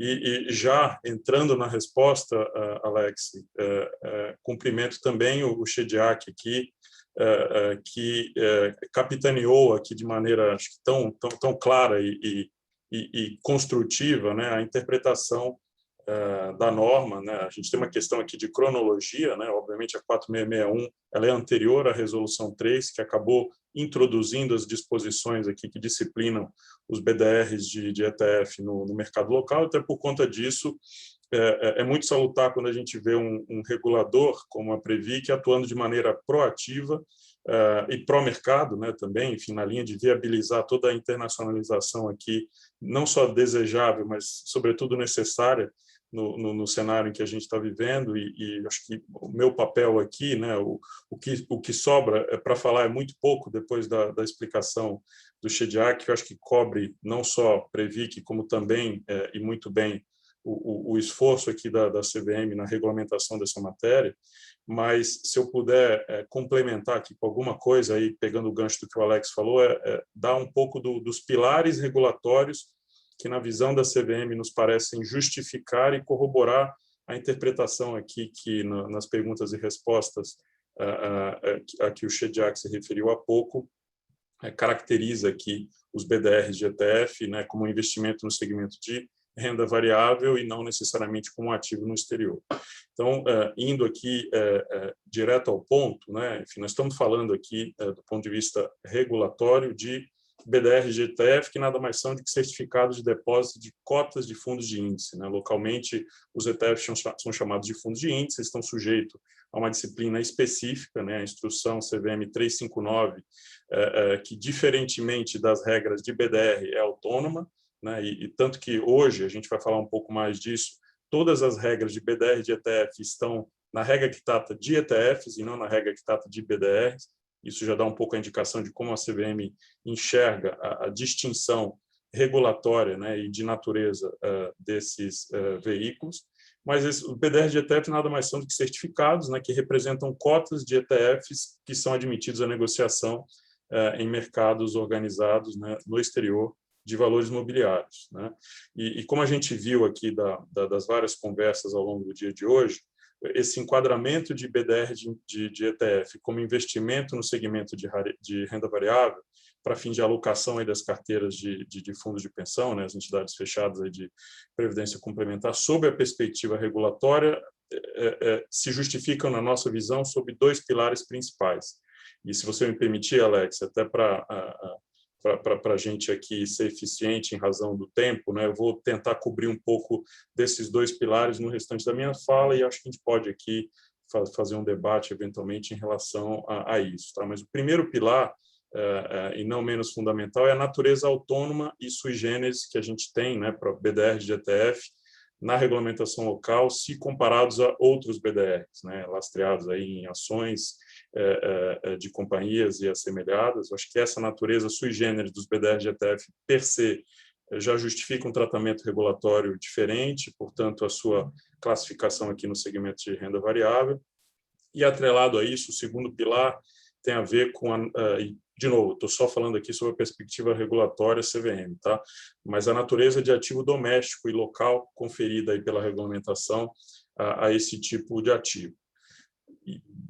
Como é que eu cheguei nessa conclusão, né? Essa interpretação, ela deriva aqui de que elementos? Eu vou repassar ou pincelar aqui alguns para vocês, muito mais na linha exemplificativa, né? E suportando aqui exatamente o que o Shediac acabou de comentar, porém aqui em outros termos. Peço desculpas aqui um pouco pela tecnicalidade, mas vou tentar ser o mais didático e direto aqui possível, tá? E, de novo, o viés aqui do advogado vai ter que falar um pouco mais alto, mas acho que acaba ajudando aí para alguns de vocês a entenderem de onde essa argumentação tão bem colocada aí nas perguntas e respostas da Previc vem. Falando da natureza sui generis, tá? De BDRs, né? E sui generis, de fato, a gente não tem nada parecido com isso na regulamentação local. Tá? E é sui generis porque não se aplica a essa modalidade de BDR a instrução 332, né, que foi aditada pela resolução 3 a que o Shediac se referiu, mas os BDRs de ETF não são disciplinados pela resolução 332, né, não se enquadram em nenhum dos programas de BDR previstos na instrução 332, e isso por si só já os deixa em uma categoria segregada de fundos de índice propriamente dito, regulados pela 359, que é uma instrução específica que só trata de ETFs. E aí, enfim, elementos que subsidiam essa visão e o porquê da CVM ter tratado BDRs de um lado e ETFs de BDRs, ou BDRs de ETFs do outro. Se a gente for lá atrás, né, na audiência pública SDM 8 de 2019, em que as regras de BDR foram sujeitas aí a comentários do mercado, no próprio relatório que dá o resultado dessa audiência pública, né, a CVM, ao avaliar todos os inputs aí, comentários de participantes do mercado, inclusive a própria BlackRock participou disso na linha de fomentar essa discussão e tentar dar diretrizes para guiá-la aqui de uma maneira consistente com o que se vê, inclusive, no resto do mundo. A gente vê que a CVM, nesse relatório, tem uma menção expressa que eles fazem a não aplicabilidade da instrução 332, que disciplina BDRs, a BDRs de ETFs. E ela faz isso, né, enfim, se vocês me permitirem, que eu tenho até o texto, que eu acho que ele é bem ilustrativo, ele fala: os dispositivos acrescidos à instrução 359, que é a que trata de ETFs, foram previstos para serem aplicados autonomamente, ou seja, sem a necessidade de recorrer ao conteúdo da instrução 332, que trata de BDRs. Então, aqui a própria CVM no relatório explica que, enfim, são coisas separadas e continua falando, né? Os comandos aqui da 332, cujo conteúdo foi considerado pertinente para BDRs lastreados em cotas de ETFs no exterior, foram expressamente reproduzidos na instrução 359. Qual o resultado disso? Quem quer entender hoje o que é o BDR de ETF, como ele é disciplinado, né, e que tratamento se deve dar a ele, para fins de CVM, regulação de mercado de capitais, tem que olhar a 359, que é a regra de BDRs, que é a regra de ETFs, e não a 332, que é a regra de BDRs. Então, de novo, estou tratando da natureza autônoma e sui generis aqui dos BDRs de ETF, e essa manifestação aqui do regulador acho que é muito contundente em relação a esse fato. Caio, posso te interromper um segundinho? Desculpa, por favor, deixar um ponto, acho que na prática mais claro. Isso quer dizer, então, que BDRs de ETF não há o que se falar de separação entre níveis de governança de BDRs de ETF do ponto de vista de CVM? Ou seja, eles não são nem nível 1, nem nível 2, nem nível 3, nem nível 3 para fins da regulamentação da CVM? É exatamente aí que eu ia chegar, né? Enfim, qual a consequência lógica disso que você bem colocou, Alex? A mera existência, né, de um regramento próprio aqui de BDRs lastreado em cotas de ETFs já afasta por si só dúvidas quanto à equiparação de BDRs de ETFs a outros programas de BDR, seja de que nível for, porque a gente está falando de uma categoria autônoma com tratamento regulatório específico e sui generis, né? Então, assim, esse entendimento, né, além desse relatório, de conversas com o CVM e da própria leitura das regras, ele também é corroborado em outras manifestações aí mais recentes também da CVM, inclusive a respeito desse tema, né? pegando aqui algo bem corriqueiro, que, de novo, confirma tudo que a gente está falando aqui, a audiência que foi concluída recentemente, né, com comentários à Instrução 555, que regula fundos de investimento aí, de maneira abrangente, né, ela definiu o BDR de ETF de maneira totalmente segregada e à parte, no anexo normativo 1 da norma. Então, se a gente olhar lá o artigo 2º, tem 2 incisos. No inciso 5º, ele fala certificados de depósito de valores imobiliários, que são os BDRs, e no inciso 6º, ele fala certificados de depósito de cotas de fundos de índice, que são uma categoria à parte. Então, o próprio regulador, ao atualizar, né, a 555 no âmbito da audiência que acabou de ser fechada aqui para comentários e cuja norma deve sair em breve, já faz essa distinção regulatória no anexo 1, normativo 1, né, da própria nova 555, né, digamos assim,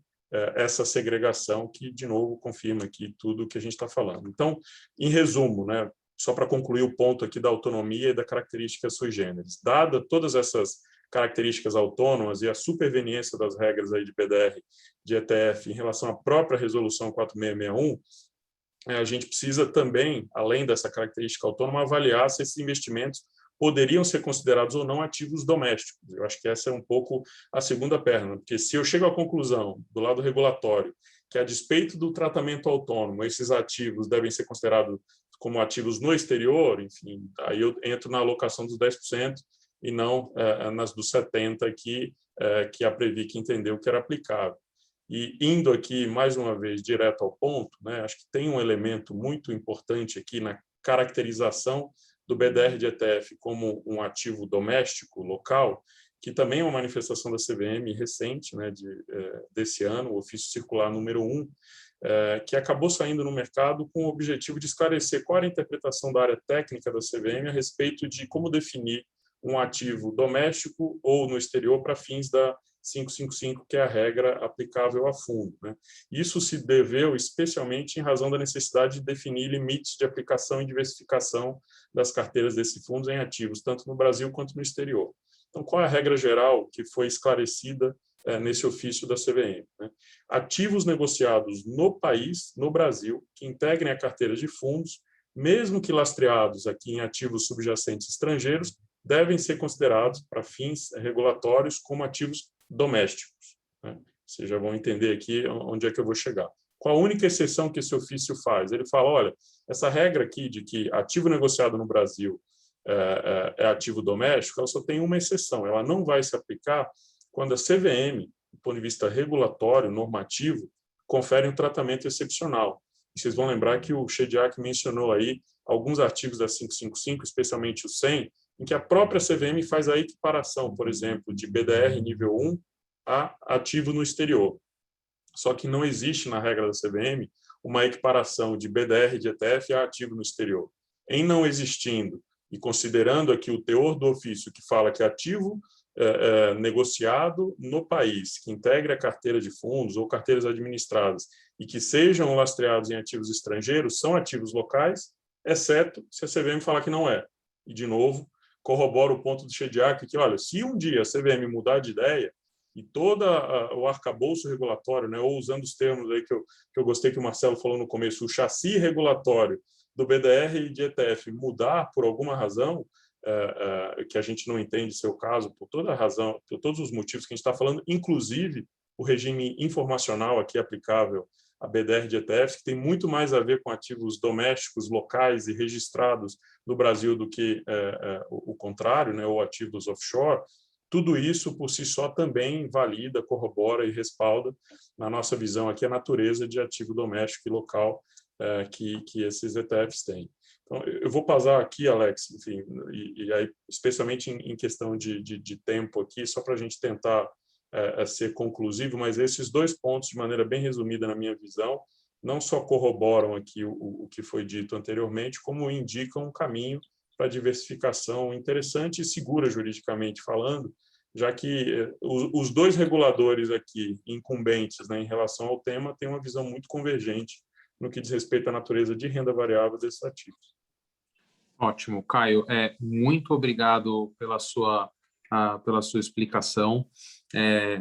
muito clara, acho que com muita coisa, esse ponto que você colocou da audiência pública, da nova regra de fundos de investimento, que está agora sob audiência pública por parte da CVM, né, na fase de análise dos comentários de mercado, é muito interessante, além do ofício que você mencionou, que já é um documento público, como uma indicação de para onde a CVM está pensando em relação à regulamentação desses produtos, desses ativos que trazem exposição no exterior e tratá-los como ativos domésticos como regra geral, né? Como regra de interpretação geral deles sendo domésticos e somente em caso expresso e excepcional serem tratados como ativos no exterior, né? E aí, juntando as duas coisas, obviamente, sendo que BDR de ETF não sendo um BDR nível 1 e sendo um BDR sui generis, isso aí ficaria, ele teria o tratamento, então, no ponto de vista da CVM, de ativo doméstico. Acho que isso deixa muito claro, né? E aí, tomaria o gancho, dito isso agora que todos têm já uma noção muito boa, tanto do ponto de vista de Previc, né, de como o regulador efetivo dos fundos de pensão olham para este ativo e também tem uma compreensão maior de como a regulamentação do regulador que regula o ponto do valor imobiliário que a gente está falando, o BDR de ETF. Acho que agora, Shediak, eu volto para você perguntando o seguinte, né?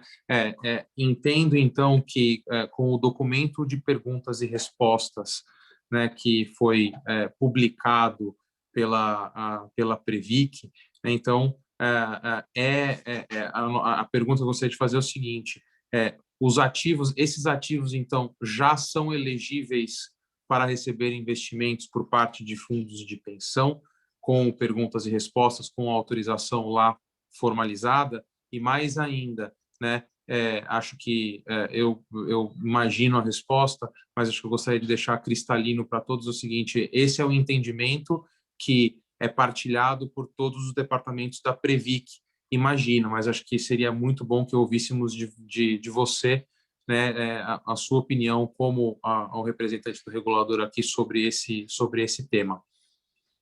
Obrigado, Alex, pela pergunta. Caio, boa, alguns detalhes importantes que eu até não sabia do ofício ainda, como ele estava tratando, então acho que até corrobora a questão de a gente trabalhar isso com um ativo doméstico, pelo menos num primeiro momento.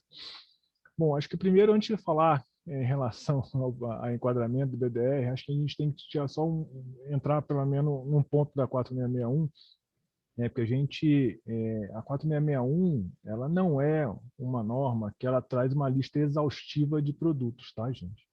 Então, primeira coisa, a 4661 não traz lista exaustiva de produto. Ela se baseia principalmente se você pensar em renda variável e renda fixa, no emissor daquele produto, né, ou do produto em si.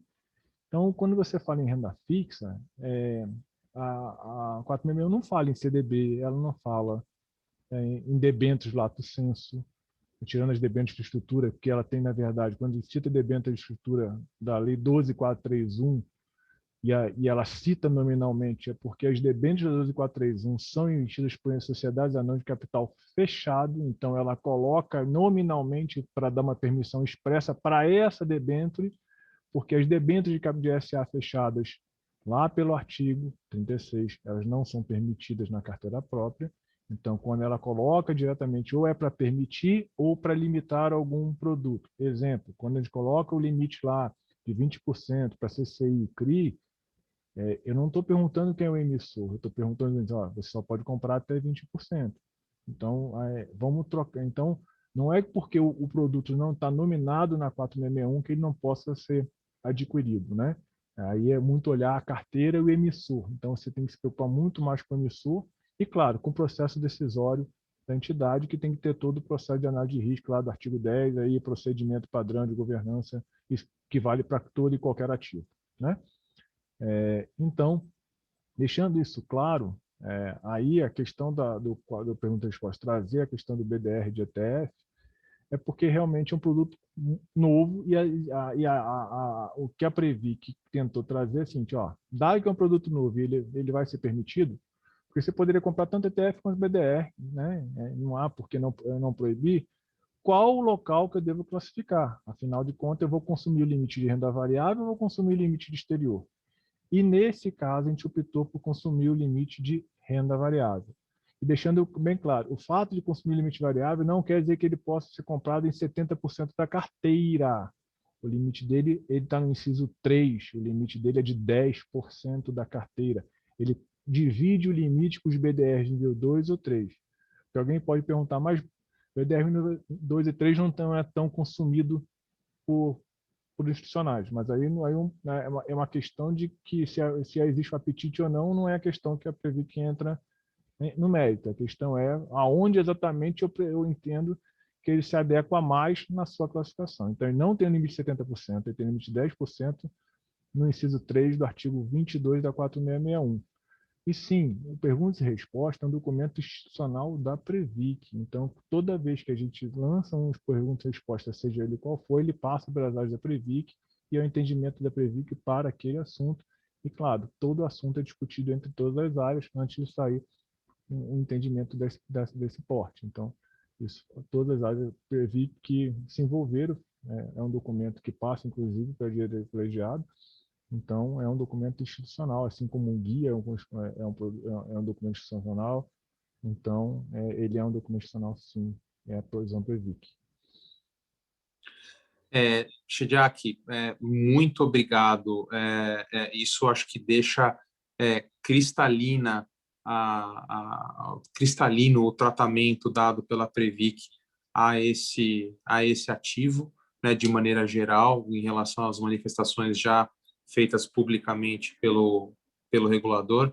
E é muito interessante saber também, acho que para todos os participantes desse seminário, que não é só a sua diretoria que tem esse entendimento, mas sim a Previc como autarquia, e aí toma a liberdade de dizer que, inclusive, a área de supervisão, né? Ou seja, que isso é realmente uma manifestação da autarquia como um todo, né? Olha, eu acho que a gente tem foi feita uma pergunta aqui que no nosso Perguntas e Respostas que o Guilherme já tinha mencionado aqui, né?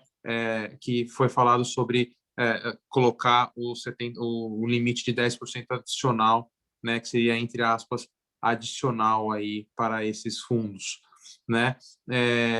Me parece, aí acho que talvez tomando um pouco do que o Shediac, que o Caio falou, acho que com isso que eu vou falar eu consigo atender tanto a primeira pergunta feita pelo Bernard.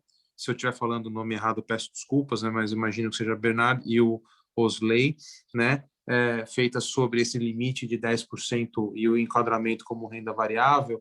Acho que talvez seja interessante a gente falar que, como o Shediac bem pontuou, esse já era uma possibilidade antes da criação dos BDRs de ETF, já era uma possibilidade com os BDRs de ações níveis 2 e 3. Então, na verdade, não acho que não é, e Shediac, Caio, sintam-se à vontade para complementar isso, mas eu não acho que isso seja entre aspas, contorno, como o Osley colocou na pergunta dele, ao limite de 10% no exterior, mas sim o enquadramento de um ativo novo a um limite que já era existente e que, por questões alheias à Previc, né, alheias ao regulador dos fundos de pensão, não era utilizado talvez com tanta frequência, né? O meu feeling aqui, se Caio e Shediac quiserem acrescentar, é de que o mercado de BDRs níveis 2 e 3 no Brasil, BDRs de ações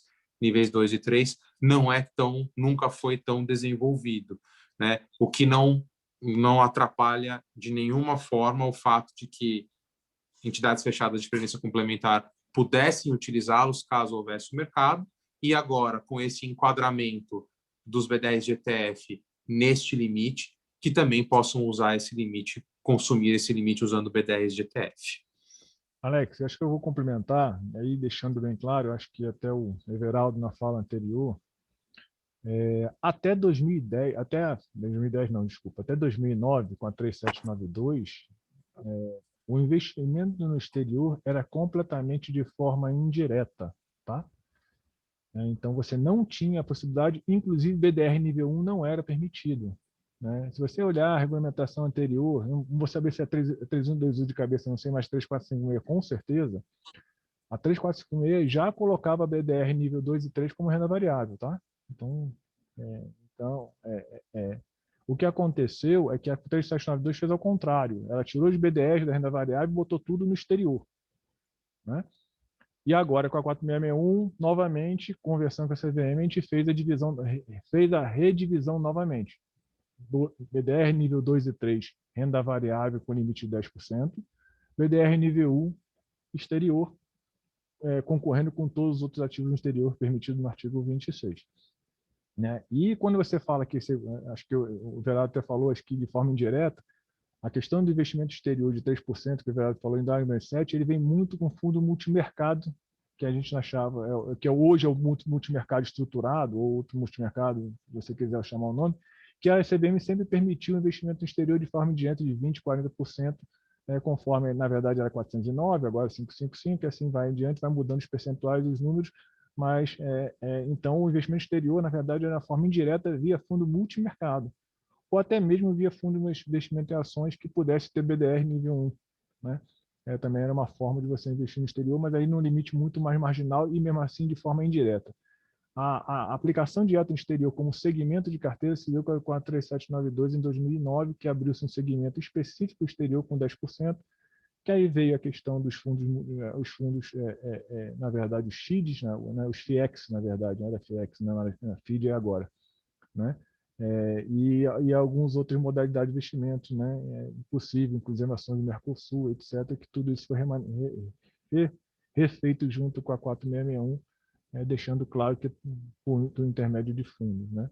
Então, é só para deixar claro que, assim, quando a gente interpretou dessa forma, a gente fez divisão e tudo baseado na época e conversa junto sempre com o órgão a CVM, ajudando nesse processo de interpretação e vendo a melhor classificação possível. Tá? Ótimo, obrigado.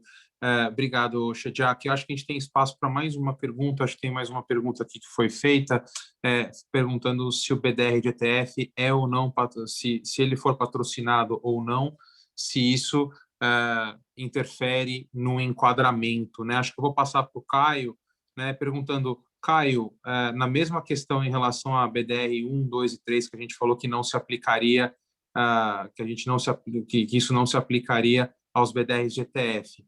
A questão do patrocínio ou não, isso se aplica também aos BDRs de ETF ou não?